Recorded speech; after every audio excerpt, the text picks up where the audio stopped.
Ever since the Chancellor unveiled his comprehensive spending review 2 weeks ago, different groups have been trying to assess the impact of looming benefit cuts. In our latest look at the changes, Will Leach has been hearing about prospects for reformed offenders trying to find work after a prison sentence. Anybody who has gone to prison is 13 times more likely to be unemployed. A third will lose their homes whilst they're in custody. 2/3 lose their jobs.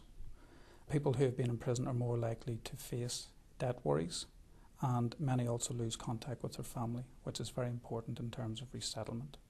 Barry McMullen works for Niacro, who deal with ex-offenders here.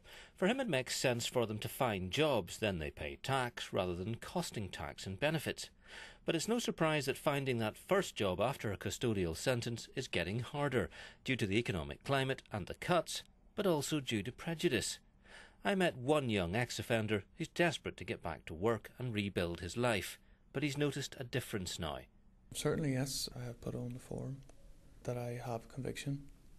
I've noticed that I've been turned down since my conviction. I've been turned down for a lot more jobs than usual, and the interviews that I've got, I've sensed that when that the interviews went well, and when the conviction comes up, then I can't help but feel a biased approach. There's a certain amount of stress involved with getting turned down for a job, or you do doubt yourself and you doubt whether you'll ever get a job.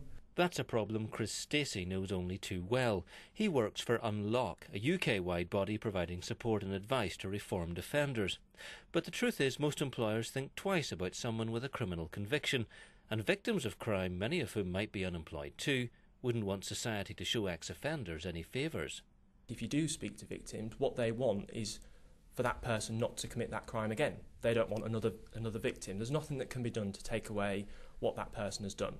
But what you can do is prevent it happening again. And by helping people move on with their lives and not go back to crime, that prevents further victims. And I think that's a good thing. The benefits changes are having an impact too, including one called the shared room rate. It provides a smaller rent for the under 25s, assuming they can share a house or flat with others around the same age. Barry McMullen says the plan to raise the age where that applies up to 35 will hit hard for ex-offenders looking for work and to reconnect with their families. Currently, the under 25 shared room rate is £46.78 per week. The local housing allowance for a one-bedroom flat in Belfast is £92 per week. This would mean that someone, say aged 26 or 27, who needs their own accommodation, maybe because their children will be visiting them, will be expected to make up to £50 a week extra to their landlord. Now, if that person is job seeking, their income will be £65 a week, and there's the problem. They can't afford it. But why can't ex-offenders just share accommodation? The young man I met says he's tried it, but it's not that simple. There are reasons why people with convictions, want to live separate from other people as well. You have to be open and honest with the people that you live with, and they are going to be wondering, if you're not open and honest with the people you live with, well, they are going to be wondering why there are probation officers calling round at your house, and it's not always easy to tell other tenants or people that you don't know very well about your conviction or the fear of prejudice. Like many of his colleagues at Unlock, Stacey is a reformed offender too. He went on to complete a law degree and a master's. He says freezing out people like him simply doesn't work.